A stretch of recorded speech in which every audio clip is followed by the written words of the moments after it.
ഹിയോന്റെ teammates എല്ലാം വീട്ടിലേക്ക് പോകാനായിട്ട് ഇറങ്ങും. ഡോജൂൺ അന്നേരം ബോധം വന്നിട്ടില്ല. അവരുടെ ഫ്ലോറിൽ എത്താറായി എന്ന് ഹിയോണ് മനസ്സിലാവും. രണ്ടുപേരെയും കൊണ്ട് കണ്ടാൽ പ്രശ്നമാണ്.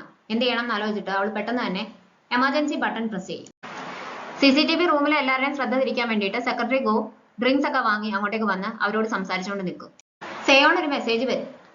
ലിഫ്റ്റിലെ മെയിൻ്റനൻസ് വർക്ക് നടക്കുകയാണ്, അതുകൊണ്ട് നമുക്ക് എല്ലാവർക്കും സ്റ്റെയർ കേസ് ഉപയോഗിക്കേണ്ടി വരും എന്ന് അവള് ടീംമേറ്റ്സിന്റെ അടുത്ത് പറയും. അങ്ങനെ ആരും കാണാതെ ഡോജൂണും ഹിയോണും പുറത്തിറങ്ങും. അവനെ അവിടെ ഇരുത്തിയിട്ട് അവൾ വെള്ളം വാങ്ങിക്കാനായിട്ട് പോകും. എന്നാലും ഹിയോൺ എന്നെ ആ കണ്ടീഷനിൽ കണ്ടല്ലോ, ആ കുട്ടി എന്ത് വിചാരിച്ചു കാണും? ഞാൻ ഇനി അതിനോട് എന്താണ് പറയാനായിട്ട് പോകുന്നത്? ഞാൻ വീക്കായിട്ടുള്ള ഒരാളാണെന്ന് ഹിയോൺ വിചാരിച്ചിട്ടുണ്ടാവുമോ എന്നൊക്കെ ഡോജൂൺ ഇങ്ങനെ ചിന്തിച്ചുകൊണ്ടിരിക്കുമ്പോഴത്തേക്കിനും അവൾ തിരിച്ചു വരും. വെള്ളം കൊടുക്കുമ്പോൾ അവനത് വാങ്ങി കുടിക്കും. ഇപ്പൊ ഓക്കെ ആയോ എന്ന് ചോദിക്കുമ്പോൾ ആയിന്ന് അവൻ പറയും. എന്താ സംഭവിച്ചതെന്ന് അറിയാമോ എന്ന് ചോദിച്ചിട്ട് അവൻ പറയാനായിട്ട് തുടങ്ങുമ്പോഴത്തേക്കിനും അവൾ പറയാൻ സമ്മതിക്കത്തില്ല. നമുക്കൊരു സ്ഥലം വരെ പോകാമെന്ന് പറഞ്ഞിട്ട് ഡോജൂണിനെ വിളിച്ചുകൊണ്ട് പോകും. ഒരു റെസ്റ്റോറൻറ്റിലേക്കാണ് ഹിയോൺ അവനെ കൂട്ടി വരുന്നത്. ഇതെന്റെ ഫേവറേറ്റ് റെസ്റ്റോറൻ്റ് ആണ്, എൻ്റെ ഒരു സീക്രട്ട് സ്പോട്ടും ആണ്, എല്ലാവർക്കും ഞാനിത് പറഞ്ഞു കൊടുക്കാറില്ല എന്ന് പറയും. അവൻ വീണ്ടും എന്താണ് സംഭവിച്ചതെന്ന് പറയാനായിട്ട് തുടങ്ങുമ്പോൾ അവൾ സമ്മതിക്കത്തില്ല. അന്ന് ഫാം വിസിറ്റ് ചെയ്തതിന് ശേഷം തിരിച്ചു വന്നപ്പോൾ ഞാൻ ദേഷ്യപ്പെട്ടത് ഇയാളോടല്ല, എൻ്റെ മനസ്സിലുണ്ടായിരുന്ന ദേഷ്യം ഇയാളോട് ദേഷ്യപ്പെട്ട് തീർക്കുകയാണ് ചെയ്തത്. അത് തെറ്റാണെന്ന് എനിക്കറിയാം. അന്ന് മുതൽ അപ്പോളജൈസ് ചെയ്യണമെന്ന് ഞാൻ വിചാരിച്ചുകൊണ്ടിരിക്കുകയായിരുന്നു എന്ന് പറഞ്ഞിട്ട് അവൾ സോറി പറയും. എനിക്ക് പല ഇഷ്യൂസും ഉണ്ട്, അത് പുറത്താരും അറിയരുതെന്ന് എനിക്ക് ആഗ്രഹമുണ്ട്. അത് ഫാമിലി റിലേറ്റഡ് ആണ്. അതുകൊണ്ട് തന്നെ മറ്റൊരാൾ അറിയുന്നത് എന്നെ സംബന്ധിച്ച് നാണക്കേടാണ്. അതാരും അറിയരുതെന്നാണ് എൻ്റെ ആഗ്രഹം. അതുപോലെ തന്നെ ഇയാൾക്കും മറ്റുള്ളവരോട് ഷെയർ ചെയ്യാൻ ബുദ്ധിമുട്ടുള്ള എന്തെങ്കിലും കാര്യം കാണും. അത് മറ്റാരോടും പറയേണ്ട ആവശ്യമില്ല. എന്തെങ്കിലും പറയണമെന്ന് തോന്നിയാൽ മാത്രം പറഞ്ഞാൽ മതി എന്നവൾ പറയുമ്പോഴത്തേക്കിനും ഡോജൂൺ ആത്മാർത്ഥമായിട്ട് അവളോട് നന്ദി പറയും. ഡോജൂണിന് ഒരേ സമയം ആശ്വാസവും സന്തോഷവും തോന്നും. ഹിയോൺ റെസ്റ്റ് റൂമിലേക്ക് പോകുമ്പോൾ അവനിങ്ങനെ വെറുതെ സൈഡിലേക്ക് തിരിഞ്ഞു നോക്കുന്നുണ്ട്. അവിടെ ബോളിൽ ഫുൾ ഇങ്ങനെ ആളുകളുടെ പേരൊക്കെ സ്ക്രിബിൾ ചെയ്ത് വെച്ചിട്ടുണ്ട്. അവൻ സൂക്ഷിച്ചു നോക്കുമ്പോൾ മിനൂക്കിന്റെയും ഹിയോണിന്റെയും പേര് കാണും. രണ്ടുപേരും ഒരുപാട് പ്രാവശ്യം അവിടെ വന്നിട്ടുണ്ടെന്ന് അവന് മനസ്സിലാവും. ഞാൻ ഡോജൂണിന് വേണ്ടിയിട്ട് നല്ലൊരു പെൺകുട്ടിയെ കണ്ടുപിടിച്ചു, മിറാൻ എന്നാണ് പേര് എന്നല്ല അമ്മ അച്ഛനോട് പറയും. നീ കുറച്ച് സമയം അതിനോട് സംസാരിച്ചതല്ലേ ഉള്ളൂ, അതിനുള്ളിൽ നല്ല കുട്ടിയാണെന്ന് എങ്ങനെ മനസ്സിലായി എന്നാണ് അച്ഛന് സംശയം. അത് നമുക്ക് ഒരാളുടെ അടുത്ത് സംസാരിക്കുമ്പോൾ മനസ്സിലാവുമല്ലോ. ആ കുട്ടി അത്രയും വാം ഹാർട്ടഡ് ആണ്, നമ്മുടെ ഡോജൂണ് നന്നായിട്ട് ചേരുമെന്ന് അമ്മ അച്ഛനോട് പറയുന്നുണ്ട്. ശരിക്കും അവളുടെ ഫാമിലിയെ പറ്റി ചോദിക്കുമ്പോൾ ഹിയോൺ മറുപടി പറയുന്നുണ്ടായിരുന്നില്ല. ഹിയോണിനെ മിറാൻ എന്നാണല്ലോ അമ്മ വിചാരിച്ചു വെച്ചേക്കുന്നത്.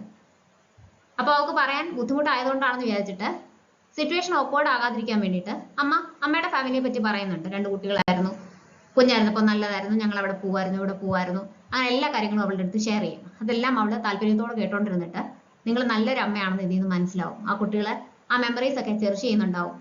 ഇപ്പൊ വലുതായപ്പോൾ അടുത്ത് കിട്ടുന്നില്ല എന്ന് പറഞ്ഞത് ഓർത്ത് വിഷമിക്കണ്ട, അവരത് തുറന്ന് പറയുന്നില്ലെന്നേ ഉള്ളൂ, അമ്മയെ അവർക്ക് ഒരുപാട് ഇഷ്ടമായിരിക്കും എന്നൊക്കെ അവൾ പറയുന്നുണ്ട്. അത് കേൾക്കുമ്പോൾ അമ്മയ്ക്ക് ഒരുപാട് സന്തോഷമാവും. ആരും അമ്മയോട് അങ്ങനെ ഒന്നും പറഞ്ഞിട്ടില്ല ഇതുവരെ. ഒറ്റയ്ക്ക് പോകണ്ട, ഞാനും എന്തായാലും അതുവഴിയാണല്ലോ, ഇയാൾക്ക് ഒരു കൂട്ടാവുമല്ലോ എന്ന് വിചാരിച്ച് വന്നതാണെന്ന് പറഞ്ഞിട്ട് മിനുക്ക് പിറ്റേ ദിവസം ഹിയോണയും കൂട്ടിയാണ് ഓഫീസിലേക്ക് പോകുന്നത്. അപ്പൊ ആ ആഴ്ച ചെക്കപ്പ് ഉണ്ട്, എനിക്ക് ചെറുതായിട്ട് പേടിയുണ്ടെന്നൊക്കെ അവൾ മിനുക്കിന്റെ അടുത്ത് ഷെയർ ചെയ്യും. ഞാൻ കൂടെ വരാമെന്ന് അവൻ പറയുന്നുണ്ടെങ്കിലും വേണ്ട, പ്രസിഡന്റ് ഇത്തവണ കൂടെ വരാമെന്ന് സമ്മതിച്ചിട്ടുണ്ടെന്ന് അവൾ പറയുന്നത് കേൾക്കുമ്പോൾ അവന് സങ്കടം തോന്നും. രണ്ടുപേരും കൂടി ഒന്നിച്ച് വരുന്നത് ഡോജൂൺ കാണും. അവനത് ഇഷ്ടപ്പെടുന്നില്ല. അവനത് ചോദിക്കുകയും ചെയ്യും. മിനു എനിക്ക് ലിഫ്റ്റ് തന്നു എന്ന് ഹിയോൺ പറയും. മനഃപൂർവ്വം ലിഫ്റ്റ് കൊടുത്തതാണോ എന്നുള്ള രീതിക്ക് അവൻ ചോദിക്കുമ്പോൾ അതേന്ന് മിനുക്ക് മറുപടി പറയും. കോമ്പറ്റേറ്റീവ് രീതിയിലാണ് രണ്ടുപേരും സംസാരിക്കുന്നതെന്ന് ഹിയോണ് മനസ്സിലാകുന്നുണ്ട്. റീസൺ മാത്രം മനസ്സിലാകുന്നില്ല. അവൾ ഇറങ്ങി കഴിയുമ്പോഴത്തേക്കിനും ഇയാൾക്ക് ഹിയോണിനെ ഇഷ്ടമാണോ എന്ന് ഡോജൂൺ ചോദിക്കും. ആണെങ്കിലും അല്ലെങ്കിൽ ഇയാളോട് ഞാൻ എന്തിനാണ് പറയുന്നത്, താമസിക്കാതെ തന്നെ ഞാൻ ഹിയോണിന്റെ അടുത്ത് കൺഫസ് ചെയ്യുമെന്ന് മിനുക്ക് അവൻ്റെ അടുത്ത് പറയും. നിങ്ങൾ തമ്മിൽ ഒരു ദിവസത്തെ പരിചയമുള്ളൂ, ഞങ്ങൾ തമ്മിൽ 15 വർഷത്തെ പരിചയമുണ്ട്. ഞങ്ങളുടെ 15 വർഷത്തെ പരിചയത്തിന് മുമ്പിൽ നിങ്ങളുടെ റിലേഷൻ ഒന്നുമല്ല എന്ന് മിനുക്ക് ഡോജൂണിന്റെ അടുത്ത് പറയും. നമുക്ക് ഫെയർ ആയിട്ട് ഫൈറ്റ് ചെയ്യാം. അവിടെ ഇയാൾ പ്രസിഡന്റ് ആണ്, ഞാൻ ഇയാളുടെ ഒരു എംപ്ലോയി ആണെന്നുള്ള രീതിക്കൊന്നും നോക്കണ്ട, രണ്ടുപേരും ഫെയർ ആയിട്ട് ഫൈറ്റ് ചെയ്യുന്നതാണല്ലോ അതിന്റെ ഒരു രീതി എന്ന് പറഞ്ഞ് രണ്ടുപേരും സമ്മതിക്കും. പിന്നെ അവിടെ ഒരു മത്സരമാണ്, ആരാണ് ഹിയോണിന് വേണ്ടിയിട്ട് കൂടുതൽ കാര്യങ്ങൾ ചെയ്യുന്നത് എന്നുള്ളൊരു കോമ്പറ്റീഷൻ ആണ് നടക്കുന്നത്. അവർക്ക് കഴുത്ത് വേദനയാണെന്ന് കേൾക്കുമ്പോഴത്തേക്കിനും മസാജർ വാങ്ങാനായിട്ട് മിനുക്ക് പോവും. ആ സമയം കൊണ്ട് റിക്ലൈനർ ചെയർ ആണ് ഡോജൂൺ വാങ്ങുന്നത്. റെസ്റ്റ് റൂമില് എംപ്ലോയീസിനെല്ലാം വേണ്ടിയിട്ടെന്നുള്ള രീതിക്ക് പറഞ്ഞിട്ടാണ് വാങ്ങിക്കുന്നത്, ഇല്ലെങ്കിൽ എല്ലാവർക്കും സംശയം തോന്നുമല്ലോ. ഇവള് കഫേയിൽ പോകുമ്പോൾ രണ്ട് സൈഡിൽ നിന്നും രണ്ടുപേരും നൂറുകൂട്ട സാധനം വാങ്ങിക്കൊടുക്കും. സേയോന്റെ അടുത്ത് ഇഷ്ടമുള്ള ഒരു ഡിഷിനെ പറ്റി പറയുന്നത് കേട്ടിട്ട് കിലോമീറ്ററുകൾ അകലെയുള്ള ഒരു റെസ്റ്റോറൻറ്റിൽ നിന്ന് സാഹസികമായിട്ടാണ് രണ്ടുപേരും ആ ഡിഷ് അവർക്ക് വേണ്ടിയിട്ട് വരുത്തി കൊടുക്കുന്നത്. അങ്ങനെ ആകെ ബഹളമാണ്. രണ്ടുപേരും കൂടി സംസാരിച്ചൊരു കോംപ്രമൈസിൽ എത്താൻ പറഞ്ഞിട്ട് സെക്രട്ടറി ഗോ ഡോജുണിനെയും മിനുക്കിനെയും വിളിച്ചുകൊണ്ട് പോകും. അവിടെ ചെന്ന് കഴിയുമ്പോൾ രണ്ടുപേരും വാശിയിലാണ്. ഇയാൾക്ക് ഇതുവരെ കൺഫസ് ചെയ്യാൻ പറ്റിയില്ലല്ലേ എന്ന് ഡോജുൻ കളിയാക്കി ചോദിക്കുമ്പോൾ അത് ഞാൻ ഉടനെ തന്നെ പറഞ്ഞോളാം, അല്ലെങ്കിൽ തന്നെ ഞാൻ പറഞ്ഞോ ഇല്ലയോ എന്ന് ഇയാളോട് എന്തിനാണ് പറയേണ്ടതെന്നൊക്കെ മിനുക്ക് തിരിച്ചു ചോദിക്കും. ഇയാൾക്ക് ഹിയോണിനെ പറ്റി ഒന്നും അറിയത്തില്ലല്ലോ. എനിക്ക് അവളെ പറ്റി എല്ലാ കാര്യങ്ങളും അറിയാം. അവൾക്ക് ഇഷ്ടമുള്ള ഫുഡ് എന്താണ്, അവൾക്ക് സങ്കടം വരുമ്പോൾ എങ്ങനെയാണ് പെരുമാറുന്നത്, സന്തോഷം വരുമ്പോൾ എങ്ങനെയാണ്, ഇഷ്ടമുള്ള ഷോപ്സ് ഏതൊക്കെയാണ്, ആ കാര്യങ്ങൾ മുഴുവൻ എനിക്കറിയാം. ഇയാൾക്ക് അതൊന്നും അറിയത്തില്ലല്ലോ എന്ന് പറഞ്ഞിട്ട് അവനെ പ്രൊവോക്ക് ചെയ്തുകൊണ്ടേയിരിക്കും. അവിടെ പിന്നീട് ഒരു ഡ്രിങ്കിങ് കോമ്പറ്റീഷൻ ആണ് നടക്കുന്നത്. സെക്രട്ടറി ഗോ തിരിച്ചു വന്ന് നോക്കുമ്പോഴത്തേക്കിനും ഡസൻ കണക്കിന് കുപ്പിയൊക്കെ കുടിച്ചിട്ട് രണ്ടുപേർക്കും ബോധമില്ലാതിരിക്കുകയാണ്. ഡോജൂൺ കൈ നിറച്ച് ഫുഡും വാങ്ങി ഹിയോണെ കാണാനായിട്ട് വരും. ഇതെന്തിനാ രാത്രിയിൽ ഇത്രയും ഫുഡും വാങ്ങി വന്നതെന്ന് അവൾ ചോദിക്കുമ്പോൾ മിനുക്കിന് ഇയാളെ കുറിച്ച് എല്ലാം അറിയാം. ഇയാൾക്ക് എന്താണ് ഇഷ്ടം, ഇഷ്ടമില്ലാത്തത്, എവിടെയാണ് സ്ഥിരം പോകുന്നത്, ഏത് ഷോപ്പിലേക്കാണ് ഇയാൾ പോകുന്നത്, സങ്കടം വരുമ്പോൾ എന്താണ് ഇഷ്ടം, സന്തോഷം വരുമ്പോൾ എന്താണെന്ന് എല്ലാം അറിയാം. എനിക്ക് മാത്രമേ ഉള്ളൂ ഇതൊന്നും അറിയാത്തത്. ഇയാളെ പറ്റിയുള്ള എല്ലാ കാര്യങ്ങളും എനിക്കറിയണം, എല്ലാം എനിക്ക് പറഞ്ഞു തരണം എന്ന് ഡോജൂൺ പറയുന്നുണ്ടേ. ഹിയോണ് ദേഷ്യം വരും. നിങ്ങൾ എന്തിനാണ് ഇങ്ങനെ ഈഗോ ഫൈറ്റ് നടത്തുന്നത്? ഇതാരെങ്കിലും നോട്ടീസ് ചെയ്യുകയാണെങ്കിൽ, കാര്യങ്ങളൊക്കെ പുറത്താവുകയാണെങ്കിൽ പ്രശ്നം എനിക്കാണ്. ആളുകൾ എന്നെ ജഡ്ജ് ചെയ്തു തുടങ്ങും. പ്രസിഡന്റിന് പ്രശ്നമൊന്നും കാണത്തില്ല എന്ന് അവൾ പറയുമ്പോൾ അങ്ങനെ ഒരിക്കലും സംഭവിക്കത്തില്ല. അങ്ങനെ എന്തെങ്കിലും സംഭവിക്കുകയാണെങ്കിൽ അതെല്ലാം ഞാൻ ഇയാൾക്ക് വേണ്ടിയിട്ട് ബ്ലോക്ക് ചെയ്യാമെന്ന് ഡോജൂൺ അവളുടെ അടുത്ത് പറയും. ഇതെല്ലാം കഴിഞ്ഞ് ടീം ലീഡർ ബാങ്കിനെ കാണാൻ വേണ്ടിയിട്ട് സെക്രട്ടറി ഓടി ഓഫീസിലേക്ക് വരും. ലേറ്റ് ആയില്ലല്ലോ, പോയിട്ടുണ്ടാവില്ലല്ലോ എന്നൊക്കെ വിചാരിച്ചിട്ടാണ് വരുന്നത്. ഡ്രിങ്ക്സ് ഒക്കെ വാങ്ങിയിട്ടുണ്ട്. കറക്റ്റ് സമയത്താണ് ടീം ലീഡർ ബാങ്ക് ഇറങ്ങി വരുന്നത്. അവർക്ക് ഡ്രിങ്ക്സ് കൊടുക്കും. ഒരു താങ്ക്സ് ഒക്കെ പറഞ്ഞിട്ട് സന്തോഷത്തോടു കൂടിയാണ് അത് വാങ്ങിക്കുന്നത്. ഇതുവരെ വീട്ടിൽ പോകാറായില്ലേന്ന് ചോദിക്കുമ്പോൾ ഞാൻ പ്രസിഡന്റ് സെക്രട്ടറി അല്ലേ, അപ്പോൾ അത്ര പെട്ടെന്നൊന്നും പോകാൻ പറ്റത്തില്ലല്ലോ, നമ്മളുടെ കാര്യങ്ങളൊക്കെ ഇങ്ങനെയാണെന്നുള്ള രീതിക്ക് പറയും. ടീം ലീഡർ ബാങ്ക് എന്താണ് പോകാൻ ഞാൻ ചോദിക്കുമ്പോൾ ഞാനും ഒരു ടീം ലീഡർ അല്ലേ, എനിക്ക് മിസ്റ്റേക്സ് ഒന്നും ഇഷ്ടമല്ല, അതുകൊണ്ട് തന്നെ ഞാൻ റൂത്ത്ലെസ് ആണെന്നാണ് എല്ലാവരും പറയുന്നതെന്ന് ടീം ലീഡർ ബാങ്ക് പറയുമ്പോൾ എനിക്കത് ഇംപ്രസീവ് ആയിട്ടാണ് തോന്നുന്നതെന്ന് സെക്രട്ടറി ഗോ പറയും. അത് അവർക്ക് ഭയങ്കരമായിട്ട് ഇഷ്ടപ്പെടും. അപ്പോൾ ഇയാൾക്ക് കോൾ വന്നുകൊണ്ടേ ഇരിക്കുകയാണ്. അത് അറ്റൻഡ് ചെയ്യാതിരിക്കാനായിട്ട് ശ്രമിക്കുന്നുണ്ട്. എന്തെങ്കിലും അത്യാവശ്യമുള്ള കോൾ ആയിരിക്കും അറ്റൻഡ് ചെയ്യാനായിട്ട് ടീം ലീഡർ ബാങ്ക് പറയുമ്പോൾ അയാൾ അത് അറ്റൻഡ് ചെയ്യും. ഞാൻ പ്രസിഡന്റിനെ വീട്ടിൽ കൊണ്ടുവിട്ടതാണല്ലോ, പിന്നെ എങ്ങനെയാണ് അവിടെ വന്നതെന്നാണ് അയാൾ അന്നേരം ചോദിക്കുന്നത്. ഡോജൂണ് ടാക്സിൽ കയറി പോകാനുള്ള ബോധമൊന്നും ഇല്ലാന്ന് അറിയാവുന്നത് കൊണ്ട് ഹിയോണാണ് സെക്രട്ടറി ഗോയെ അന്നേരം വിളിക്കുന്നത്. അവനെ അവിടെ കിടത്തിയിട്ട് അവൾ പോകാനായിട്ട് തുടങ്ങുമ്പോൾ എനിക്ക് ഉറക്കം വരുന്നില്ല, കുറച്ചു നേരം കൂടി ഇവിടെ ഇരിക്കാമോ എന്ന് അവൻ ചോദിക്കും. അവൾ സമ്മതിക്കും. നമ്മളന്ന് ആദ്യം കണ്ടുമുട്ടിയ ദിവസം ഓർമ്മയുണ്ടോ? എനിക്ക് ആ ദിവസം ഏറ്റവും പ്രഷ്യസ് ആണ്. ഞാൻ ഏറ്റവും സന്തോഷിച്ച ദിവസം അന്നാണ്. അതെല്ലാം ഇയാളുടെ കൂടെ ആയതുകൊണ്ടാണ് ഞാനത് ചെർച്ച് ചെയ്യുന്നുണ്ടെന്ന് ഡോജൂൺ ഹിയോന്റെ അടുത്ത് പറയും. ഇയാൾ എന്താലോചിച്ചാണ് എപ്പോഴും വിഷമിക്കുന്നത്, സ്ട്രഗിൾ ചെയ്യുന്നതെന്ന് എനിക്കറിയാം. അങ്ങനെ ഇയാൾ വിചാരിക്കരുത്. ഒരു കാരണവശാലും എന്തൊക്കെ ഡിഫിക്കൽട്ടീസ് വന്നാലും അത് ഒറ്റയ്ക്ക് ഫേസ് ചെയ്യേണ്ടി വരത്തില്ല. ഇയാൾക്കൊപ്പം ഞാനും ഉണ്ടാവുമെന്ന് ഡോജൂൺ അവർക്ക് ഉറപ്പ് കൊടുക്കും. അത് കേൾക്കുമ്പോൾ ഹിയോണ് സന്തോഷവും. ഡോജൂണിനെ കൊണ്ടുപോകാനായിട്ട് സെക്രട്ടറി ഗോ വരും. ഞാൻ ടാക്സി വിളിച്ചിട്ടില്ല, ഞാൻ ടാക്സിയിൽ കയറത്തില്ല എന്നൊക്കെ പറഞ്ഞിട്ട് ഇവൻ ഭയങ്കര ബഹളമാണ്. അവന് ബോധമേ ഇല്ല. സെക്രട്ടറി ഗോയ്ക്ക് അത് മനസ്സിലാവും. ഒരുവിധമാണ് അവനെ അവിടുന്ന് കൊണ്ടുപോകുന്നത്. രാവിലെ എഴുന്നേറ്റ് വരുമ്പോൾ അവന് ഹാങ് ഓവർ സൂപ്പ് ഒക്കെ റെഡി ആക്കിയിട്ട് സെക്രട്ടറി ഗോ അവിടെ നിൽപ്പുണ്ടാവും. ഇന്നത്തെ കാര്യങ്ങൾ എന്തെങ്കിലും ഓർമ്മയുണ്ടോ എന്ന് ചോദിക്കുമ്പോൾ അവനൊന്നും ഓർമ്മയില്ല. സെക്രട്ടറി ഗോ എന്നിട്ട് കളിയാക്കുകയും കൂടി ചെയ്യും. അപ്പോൾ അവന്റെ ഹിയോന്റെ മെസ്സേജ് വരും, ഇന്നലെ സേഫ് ആയിട്ട് വീട്ടിലെത്തിയോ എന്ന് ചോദിച്ചിട്ട്. എന്താണ് ഇങ്ങനെ മെസ്സേജ് അയച്ചതെന്നൊക്കെ അവൻ ചോദിക്കുമ്പോൾ ഒന്ന് ഓർത്ത് നോക്കാൻ ശ്രമിക്കാനായിട്ട് സെക്രട്ടറി ഗോ പറയും. അന്നേരമാണ് തലേദിവസം സംഭവിച്ച കാര്യങ്ങളൊക്കെ അവന് ഓർമ്മ വരുന്നത്. മിനുക്കിനെ കാണുമ്പോഴും മിനുക്കിനും തലേദിവസത്തെ കാര്യങ്ങളൊന്നും ഓർമ്മയില്ല. വീടാണെന്ന് വിചാരിച്ചിട്ട് ഓഫീസിലേക്ക് വന്നതും സ്റ്റെയർകേസ് എല്ലാം കയറി ഇറങ്ങിയതും അവനെ വീട്ടിൽ കൊണ്ടുപോകാനായിട്ട് ലിഫ്റ്റിലേക്ക് വീണ്ടും വീണ്ടും കയറ്റിയ കാര്യം എല്ലാം സെക്രട്ടറി ഗോ പറയുന്നുണ്ട്. പക്ഷെ ഞാൻ അങ്ങനൊന്നും ചെയ്യത്തില്ല, സെക്രട്ടറി ഗോ ആയിരിക്കും കുടിച്ചിട്ട് ബോധമില്ലാതെ നടന്നത്, അതുകൊണ്ടാണ് ഇങ്ങനെയൊക്കെ പറയുന്നതെന്ന് പറഞ്ഞിട്ട് മിനുക്ക് പോവും. സെക്രട്ടറി ഗോ ആകെ ഫ്രസ്ട്രേറ്റഡ് ആവും. അമ്മ ഹിയോണിനെ കാണാനായിട്ട് ഓഫീസിലേക്ക് വരും.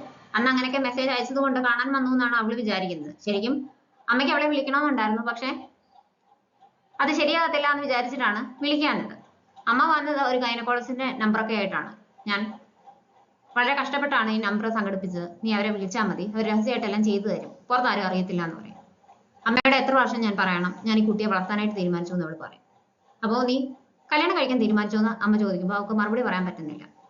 അപ്പൊ അമ്മയ്ക്ക് ദേഷ്യം വരും. എനിക്കാണ് പ്രശ്നം, കുട്ടിയുടെ അച്ഛനല്ല, കുട്ടിയുടെ അച്ഛൻ അത് സമ്മതമാണെന്ന് പറയും. നീ എന്തെന്ന് വെച്ചാൽ ചെയ്തോളൂ, ഇനിയിപ്പോ നിന്റെ ലൈഫിൽ ഇടപെടാനായിട്ട് ഞാൻ വരുന്നില്ല. നിന്റെ ലൈഫാണ്, നീ കുട്ടിയെ വളർത്തുവോ വളർത്താതിരിക്കോ കല്യാണം കഴിക്കോ കഴിക്കാതിരിക്കോ എന്ത് വേണമെങ്കിലും ചെയ്തോ എന്ന് പറഞ്ഞിട്ട് അമ്മ ദേഷ്യത്തിലാണ് അവിടുന്ന് പോകുന്നത്.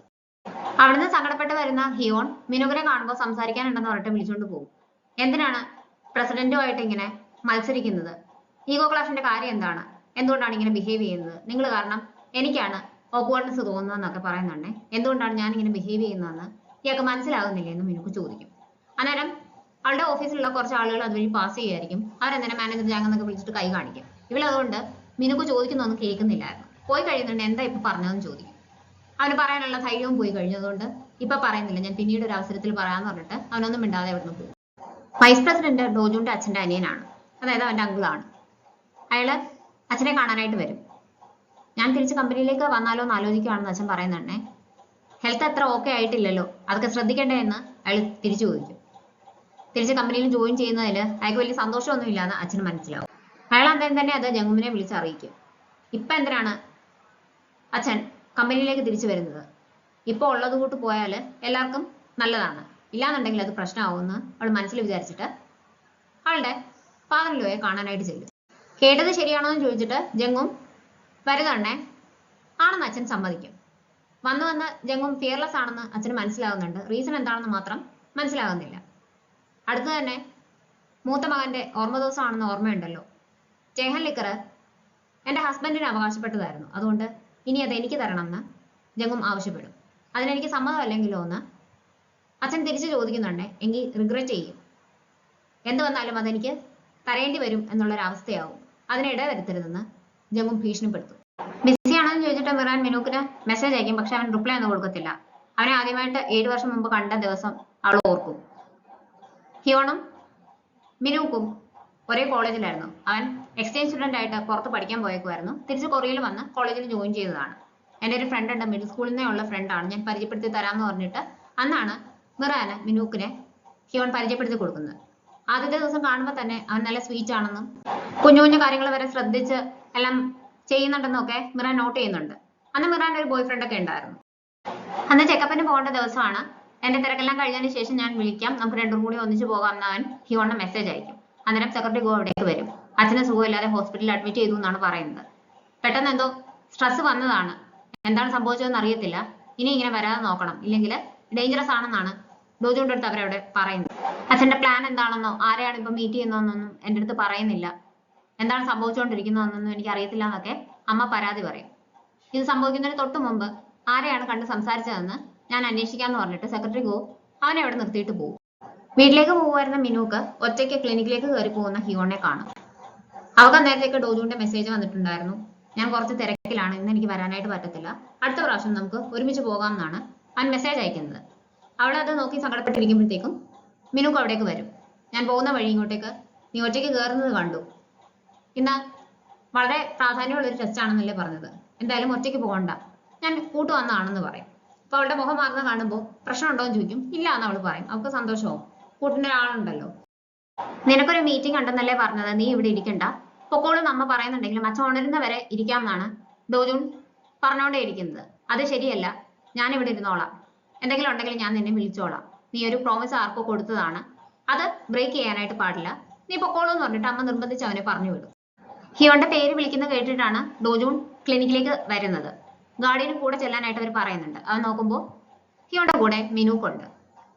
നിങ്ങളുടെ ഒരു ദിവസം ഞങ്ങളുടെ 15 വർഷത്തെ ഫ്രണ്ട്ഷിപ്പിന് മുമ്പിൽ ഒന്നുമല്ല, അവളെ പറ്റി എനിക്ക് എല്ലാം അറിയാം എന്നൊക്കെ മിനുക്ക് പറഞ്ഞത് അവരിങ്ങനെ ഓർത്തോണ്ട് നിൽക്കും.